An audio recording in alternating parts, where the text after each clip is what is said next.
Hello everyone, I'm Joe Cronin and welcome to the Toss Up. With the 2025 school year in sporting world in full swing, it means the wild world of college football is here. Every season is filled with the drama, and this one looks no different as there are questions to be answered. First off, can the hometown Hoosiers prove that 2024 was no fluke? Can the Ohio State Buckeyes do the improbable and go back-to-back as national champions? Is the man who's just a bill on Chapel Hill going to bring North Carolina success? And honestly, what in the world is going on with Alabama? We are talking about it all and more on this debut episode for the 2025 school year. So stick around, roll that intro because it's all next on the Toss Up.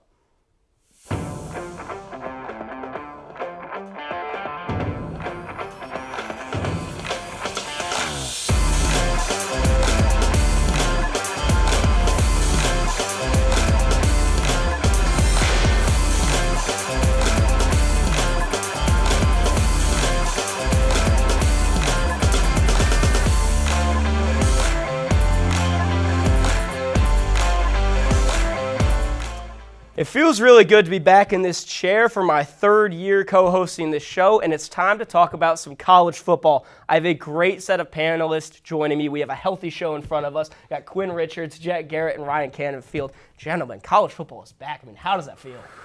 I am so excited. I'm elated, to say the least. I mean, college football, best time of the world, best time of the year is when college football season comes around. I totally agree. I mean, just the feeling in the air, walking around, the idea that this weekend, college football is going to be on, no matter how bad the week was.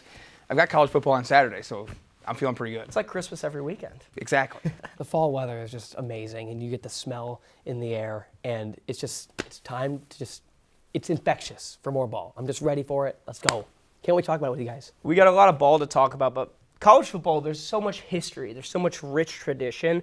And the first question I have for you guys is the best traditions in college football. No, I'm not talking about the NCAA tradition of slapping people on the wrist like they did with Michigan this offseason. That'll be my one jab to you, Ryan, during this show. But Quinn, I'll go to you. What is your favorite college football tradition? I'm going to start with one, and I'm going to let everyone know I am extremely biased. My parents, my wonderful parents, met in the Ohio State marching band, so I kind of have to say this. Born and raised an Ohio State fan. It's Ohio State, dot in the I, and script Ohio. It's got to be. I mean, that just gets the Ohio Stadium rocking. It gets everyone excited, and there's nothing better than a band in college football. Honestly, all the shapes and different things they do as a band is so cool to watch. It is one of the special moments. And what they did on College Game Day this past week with the chorus, so that was special. And even if you're not an Ohio State fan, I feel like you feel something as a college football fan. They know how to put on a good show. Absolutely. You got to say. My favorite's Enter Sandman for Virginia Tech. And because in 2016, I remember Notre Dame playing Virginia Tech at Virginia Tech, and it was like when I was first starting to get into college football and becoming, a big fan of it. And I just remember Metallica sending a message on the big board, and it was one of the coolest things. I really think it was one of the moments that made me really just fall in love with college football. And so any time that Enter Sandman pops up on my feed, I watch it every time, no matter what. Sometimes I will purposely go to YouTube just to watch that, just to kind of feel something for today. I mean, it's a great way to start the day. So not really a tradition, but something that needs to be normalized. Good games being played on college campuses. So you see Ohio State playing Texas. You see this week Michigan going to Norman. These games are what college football is all about. And you can have your Tennessee playing Syracuse and Atlanta. No one's going to go to that game. No one's going to care. This is college football. Have it on campuses. Have these big games where you can get the most out of these fans and have the bands travel. It's great, and it's really awesome. And LSU Clemson also did it. It's great. So that's not a tradition, but something that needs to keep happening. Now, what about, I'll follow that up with the Red River, how they have that one. That's always been a neutral site. It's a conference game. It's a neutral site, and that's just a tradition. Now that it's a conference game, could they move it to? No, they should not, and neither should the world's largest outdoor cocktail party, which is Florida, Georgia, and Jacksonville. All right. Now, I guess with that, what are your thoughts on the first round playoffs now being at some home? Obviously, the playoff format's going to be changing here probably in a year or so, but with the higher seeded team to be hosting playoff games, I thought that was awesome. I mean, Notre Dame put on a show, Ohio State put on a show. It was pretty fun to watch. Well, that's all great, but the 12-team playoff is just, I don't think it's good for the sport at all. I think regular season games need to matter more, but under this umbrella of the 12-team playoff, these home quarterfinal games are tremendous. It's you got to maximize these games, and if you're going to be playing, for championships, win more games, or you're going to have to go on the road. I'd be surprised if we see even more than one more season of the 12-team format. I know Big Ten's pushing for something like 20, something crazy like that. But let's dive into it. Week 1 and Week 0 has already happened. Farmageddon was chaotic, to say the least. Quinn, I'll start with you. Just your overall takeaways from the Week 1 games. If you want to touch into Farmageddon a little bit, you can. I think my biggest thing is that heading into the football season, there's a ton of reactions. There's a ton of opinions. We don't know a ton until Week 1 actually gets played. That's what you saw. Look at Alabama, Florida State. That's a prime example. We can think about a lot about these teams. We can talk about the offseason moves. But until those games are actually played, we don't know a ton. And so I think we learned a lot about a lot of teams in Week 1. Let's slow down, though. I don't think there's needs to be all those overreactions. A lot of talk about Arch Manning in Texas right now. Look, these are good teams. There's a ton of good teams in college football. The season's just getting underway. There's a lot that's going to unfold in this college football season. I mean, you hear so many times coaches say, like, the difference between Week 1 and Week 6. It can be a completely different team, especially once injuries come into play. Jet, just first takeaways from this first week. I don't know if I've ever seen college football this wide open before. Last year, it felt pretty open, especially with the 12-team playoff. But this year, you're just watching this past weekend. There's really no favorite. There just isn't. And it's just such a new generation of college football, and that's why it's so wide open, is because you look at all these powerhouses, Texas, Ohio State, Notre Dame, Michigan, they all have first-year starting quarterbacks. So they're not guaranteed to go. Alabama as well. Gunnar Stockton at Georgia. There's so many new starting quarterbacks, so many new faces. It's a new generation of college football, not just because of NIL, not just because of the 12-team playoff, but because of the players that we're getting. This is an entire new kind of generation, of college football players and successful teams. I mean, you saw with the last year, just the experience of the teams that went the furthest, especially at that quarterback position. That's, it's the most important position in football, Ryan. There's really nothing else to add to what Jet said. He hit it on the head perfectly. But I will say this. Think about the Heisman Trophy right now. You can say it's going to be a quarterback. There are like a few, returning starters to be quarterback. I mean, to be the Heisman at quarterback. You have Garrett Nussmeier, Cade Klubnik. But then look at all these first-year quarterbacks and maybe take another skill player. I said on our show, the HN College Football Show, listen to it on Spotify. I think that the Heisman winner, his first name will be Jeremiah. Smith, Love, both played like crap in Week 1. So we know nothing. And I'm just excited to see which of these quarterbacks could maybe jump in. I hope we talk about some of the true freshman quarterbacks in a second. And I'm just excited to see the Heisman winner. I love how you got your shout out in for your show. This is an IUSTV show, but we got plenty of outlets here at IU Sports Media. Let's go into the overreactions, though. And that's something, obviously, only one, maybe 2 games if you're Kansas or Iowa State has been played. But let's overreact a little bit. Ryan, I'll send it to you first. And let's talk about Arch Manning. Is Arch Madness for real? I would love to talk about this because it's not. And I see a lot of people saying, oh, he's the Heisman favorite in the preseason. He's the Heisman favorite. Texas is going to go 12-0. And while I was one to say that they were going to go 12-0, but this Heisman talk has got to slow down. I mean, we talked about it, and we need to have a conversation about Steve Sarkisian, and Arch is just not ready. I think the play calling last Saturday was not good, did not put Texas in a good spot to win, and they took Arch away from his strengths, and that's running out of the shotgun. And especially in that 4th and goal, that tush push was so hurried up and hyper accelerated. Ohio State's going to make that fourth and goal line stand, which is what they did so well last year. I will say Matt Patricia, he game planned beautifully. It was an excellent game plan. I mean, Matt Patricia belongs on the sideline, not as a Detroit Lions head coach, but as a defensive coordinator. That guy can run a defensive scheme. Jet, my overreaction for you. It's about the state of Florida. Are they the state of college football? Let me bring you a stat here. There are 7 FBS teams in the state of Florida. 6 of those 7 won their Week 1 game. 3 of them are ranked. 3 of them beat a ranked opponent. This is a good state of Florida. Being number 2 is awesome, but it's not Texas. It is not Texas. It is not better than Texas. It's not better than Texas Tech, Texas A&M, SMU, TCU, Baylor. Houston's on the come up. UTSA, Texas State, North Texas has had success. You're just naming off teams, though. North Texas has been to 5 bowl games in the 2020s. So, I mean, there's 6. Texas, listen, Florida is second, but Texas is the best football state in the entire country. Florida had a great weekend. A great weekend. Can I say something about USF? Yes, go for it. Byron Brown is going to be the G5 representation for the Heisman Trophy in New York. He is unbelievable. If you haven't watched him play, watch him play. Florida, I think, plays USF this week.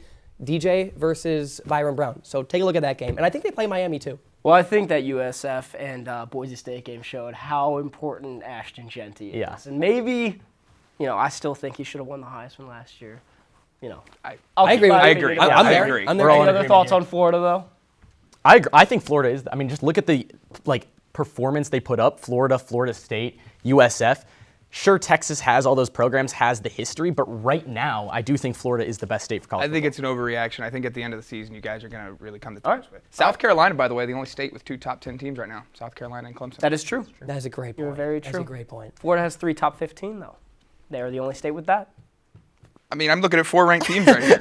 Maybe 5 at TCU. They beat the tar out of the Tar Heels. Don't worry, we'll get to that. Quinn, your overreaction. Has Rome fallen? And not Rome, the city, Alabama. No, but the Germanic forces are marching in. They're coming in to take Rome. Look at Kalen DeBoer. 14 games in, he has 5 losses. 4 of those are to unranked teams. You guys want to guess how many unranked teams Nick Saban lost to in his entire tenure at Alabama? 4. Same number. 4. Same number. My question is this. How many losses does Kalen DeBoer have to have this year for him to be on the hot seat, for him to be out of that job at Alabama? What do you guys think? 4. Really? 4. They missed the playoff. You got to beat Auburn. You got to beat Auburn. You got to look decent against Georgia, which is, I think, their first SEC game coming up in September. So you can miss the playoff, but you can't. You have to be competitive. You got to beat Auburn, and I think the way Auburn's playing right now, that will be no pushover, especially on the road in Jordan-Hare. They also have to defend their home. Yeah. The way fans were talking at the end of last season, Alabama fans were talking at the end of last season, they were ready to fire DeBoer then. If they missed the playoffs again, I think they're gonna the come issue for us then. with Kalen DeBoer is that he went into the highest possible pressure job. You can't even look at any other sport and think of a job that had more pressure just starting year 1. The expectations is to win 10-plus games. And the expectation of anybody thinking that he was going to be as good or better than Nick Saban, Nick is Saban, setting he's themselves the up godfather. for failure. Yeah. Setting themselves up for failure. So Alabama is in a bad spot. We'll see. We'll see. It's still, again, this is why we overreact a little bit. This is what I'll kind of send to all 3 of you, and it's about Ohio State. Is it an overreaction saying they are the team to beat? Obviously, they are, considering they're coming off a national championship, but beating Texas on their home field. Are they the team to beat? We'll start with you, Quinn. I would not say the team to beat because of the offense. There's so many question marks surrounding Julian Sayin. He's a redshirt sophomore, doesn't have a ton of experience. He didn't look great against Texas. That was kind of a sluggish game, a defensive game. Last season, Ohio State had a proven quarterback in Will Howard mixed with that phenomenal defense. This season, yes, there's Jeremiah Smith. Yes, there's Carnell Tate. Yes, Ohio State has options in offense.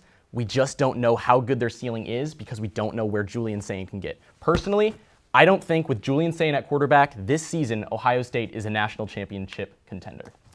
I don't think there's a team to beat in college football right now anyways, but if there was going to be one, I would say it's the defending national champions. So I will say that Ohio State is the team to beat, yes, but I don't think that's because I think they're the best team in college football. I want to talk about LSU because, It's about Ohio State. Well, I want to talk about the team to beat in college football, and that's LSU because they have one of the best defenses, they have the best quarterback, and they are loaded with the wideouts. And I think, Ohio State beating Texas is great, but there's still a lot of turnover at Texas. Going on the road to Death Valley, now Death Valley double claimed by LSU. Right. So I think the road aspect, I would have had LSU number 1 and Ohio State number 2.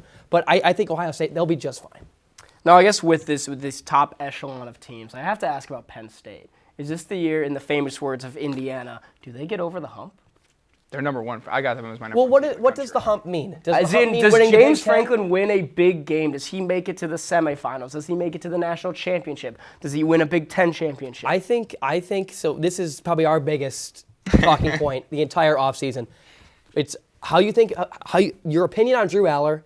It's your opinion on James Franklin as a coach. What do you define a good season for Penn State as? I think they will, just jog to the Big Ten championship. They will jog to the semifinals, and then you're going to have to play LSU. You're going to have to play Georgia. You're going to have to play Texas if they get there. So I will say no. So they had to play Texas, coached by Steve Sarkisian. He's never won a big game. Brian Kelly, he just won his first ever big game. Yep. And Kirby Smart, who just lost to Notre Dame, but didn't even make it to the semifinals. Again, this is James Franklin. I guess you're I understand. now you're 75. Let's say this. Penn State. The underline here is, will Penn State break through the mold? And as long as Drew Aller is the quarterback, That's James not a- Franklin- I don't agree with that. And I don't James agree with that, Franklin is the frankly. coach. No. James Franklin has nothing to do. The coaching was not an issue last year in the playoffs. Right. The coaching was not an issue. Do I think James Franklin takes Penn State into Columbus and beats Ohio State in the regular season? No.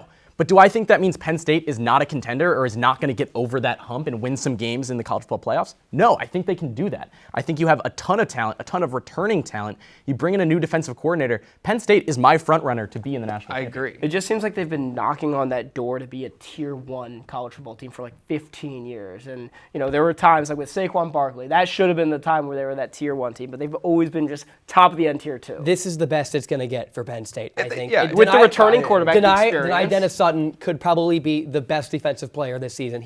Watch the film, he was so good last week. Sorry, go ahead. We got to move on. Another Big Ten team to talk. It's the school that we go to, Indiana Hoosiers. Obviously, the historic 11-1 regular season, lost to Notre Dame in the playoffs. They're coming off their Week 1 win, 27-14 win over Old Dominion. It was eerily similar to that FIU game, just in regards to they didn't play super well, but they dominated the game and easily could have put up 50-plus points. Does this team have what it takes to go to the distance to make it back to the playoffs? We'll start with you, Ryan. Absolutely. I think this is a better roster, but the only questions I have are about depth. We know the coaching. I think Fernando Mendoza is the best quarterback in the Big Ten. I think that the offensive line is going to be a really, really strong point. But they have to beat some teams that, they didn't have to beat last year. You have to go on the road to Iowa, Penn State, Oregon, and I would not chalk Illinois up as a W right now, too. Those are some tough road games. And I think what we saw from coverage point, from any fan's point, was the Ohio State game, Notre Dame game. Those were the 2 worst games of the season. Those were on the road, tough atmospheres, and those are 3 of the toughest atmospheres in all of college football to play out with Oregon, Iowa, and Penn State. Indiana's going to be just fine. I know there's some overreactions coming from their performance this past weekend. Maybe they didn't play as well. I totally agree with you. I think Fernando Mendoza is the best quarterback in the conference. I think this is a 10-win team. And I think that this roster, like you said, I think this roster is better than it was last season. Just the schedule is just tougher. And I think you saw some things on the defensive side of the ball that just went wrong for IU, but it was 2 plays. Exactly. They never took a snap in Indiana territory the entire game. Old Dominion didn't. So I think they're building with these losses of like Jalen Walker and James Carpenter, but also this defense is still really loaded, and the offense is going to be just fine. They do have 3 layers to that defense with Right. a guy on the line with Kamara, Exactly. Fisher, Ponce at a corner. Exactly. So there's layers to pretty much both sides of the ball. So, I get it. It's an overreaction. It's why we talk about it. Exactly. Yeah, not overreacting based off that first game, because like we've talked about, and we've been beating a dead horse. I mean, Indiana dominated the game. Look at time of possession and just control of the game, turnover battle. You name the stat, Indiana was better. You know what I mean? But I am concerned when it comes to this scheduling, right? We talked about, it's the talk of the offseason, the SEC-style philosophy of scheduling. Old Dominion's going to be Indiana's best non-conference opponent, most likely. Kennesaw State played a close game against Wake Forest, who's one of the worst Power 4 teams. Kennesaw State, Indiana State, then you're home against Illinois, one of the best teams in the Big Ten. I'm really concerned about those first 3 games on Indiana's schedule. Home against Illinois, you're going jumping into the fire against a good Illinois team. Then you got to go on the road to Kinnick Stadium, to Iowa. Then you got to go on the road to Oregon. I think Indiana starts the Big Ten season 0-3.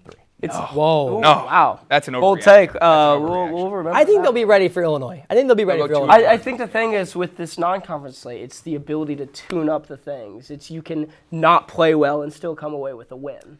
I agree, but last season, Indiana had the luxury of kind of ramping themselves up. You went to UCLA, not a great team. You had some of those Nebraska, the Washington. Before you had to play... Nebraska was favored to win. Everyone was picking Nebraska. Everyone was picking Nebraska, but was Nebraska really that good at that point in time last season? I don't think so. People thought so. People thought so, but I don't really think that was the case.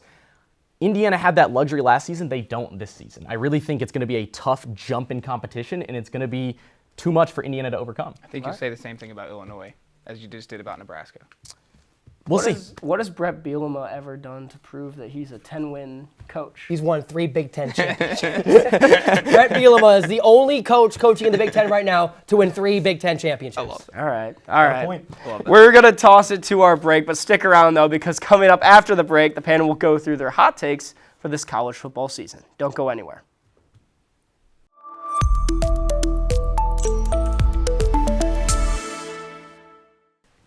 Welcome back to the Toss-Up. We're going to wrap up our show with a boom bust segment where I give each of the panelists a team from a Power 4 conference, and they will give their reasonings as to why this team is a boom or a bust for the 2025 season.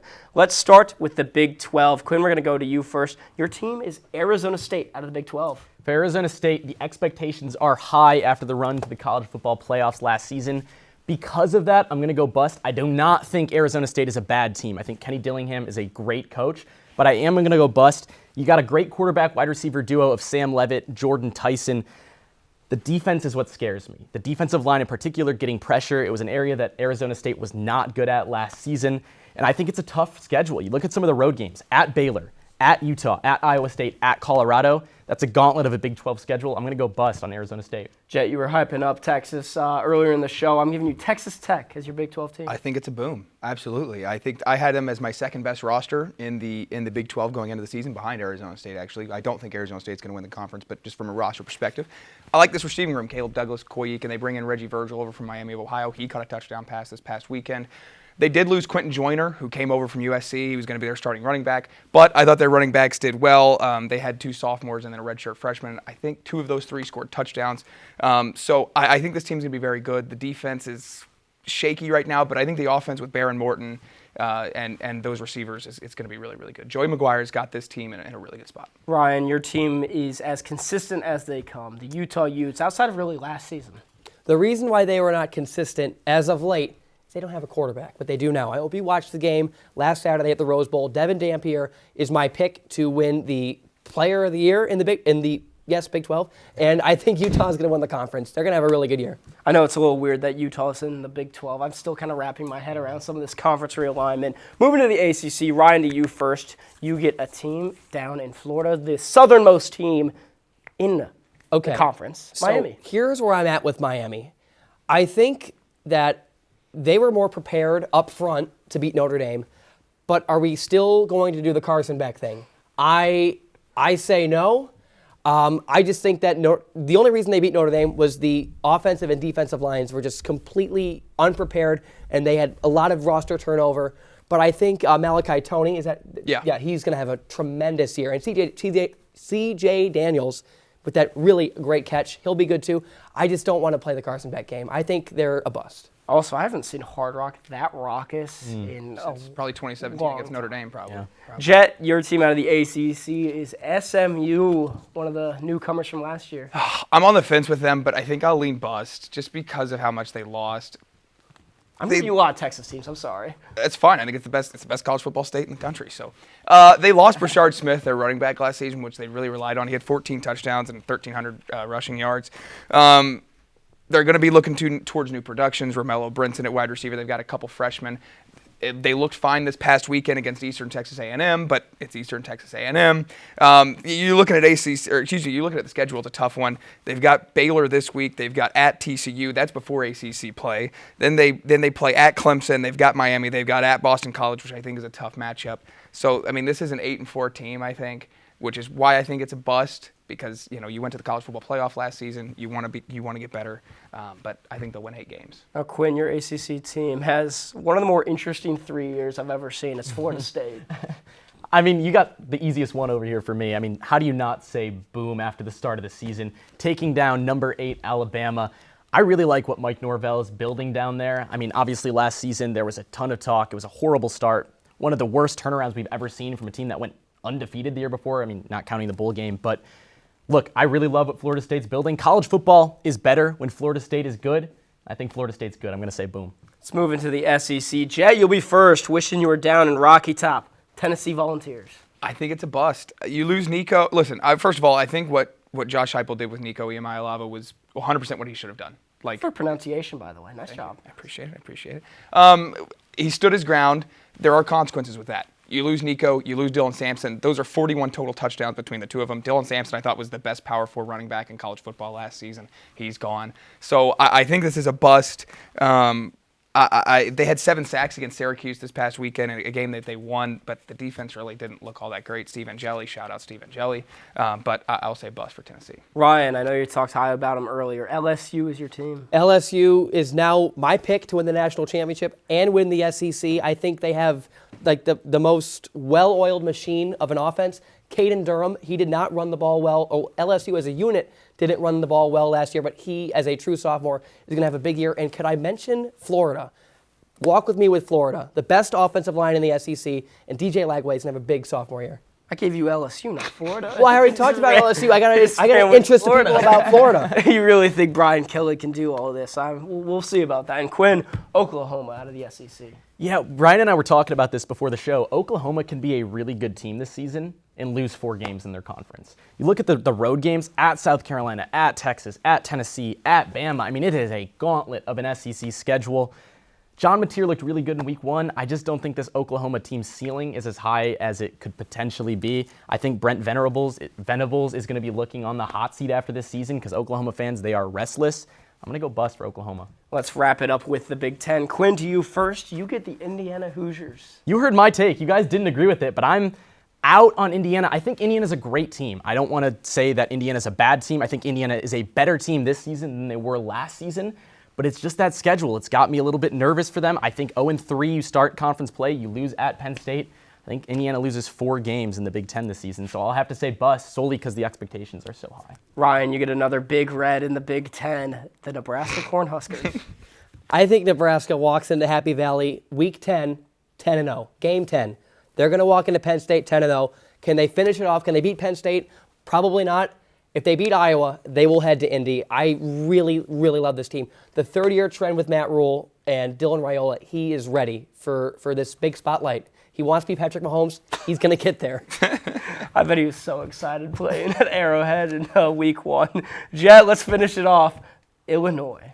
I'm going bust. I don't like this team. I think that I had the roster ranked as the 9th best roster in the Big Ten. Luke Altmaier had 1 game last season where he threw for over 250 passing yards, and it was against Purdue. First 6 games of the season, Luke Altmaier, 14 touchdowns, 1 interception, averaged 237.7 yards per game. The final 7 games, 8 touchdowns to 5 interceptions, 184.4 yards per game. They lose Pat Bryant. They lose Akari Franklin. I don't like this offense at all. The defense is going to be fine. They return plenty, but I think this offense is enough for me to say it's a bust. They play at Duke this week. I think they're going to lose that game. I think they'll lose to Indiana and Washington on the road. And then they've got USC and Ohio State at home. This is a 7-5, 8-4 team. This is going to be a fun season to watch. I might have to bring you guys back for our end of the season show. But Ryan, Jet, and Quinn, thank you so much for joining. That's going to do it for this week's show and the beginning of the 2025 season for IUSTV Sports. As always, follow along with our socials at IUSTV Sports on both Instagram and Twitter. Stay tuned for some stuff upcoming because we're introducing a new co-host next week, Luke Brenneman. He gets the show. But for that, we'll toss it up, find out if we'll catch it. We'll see you next week.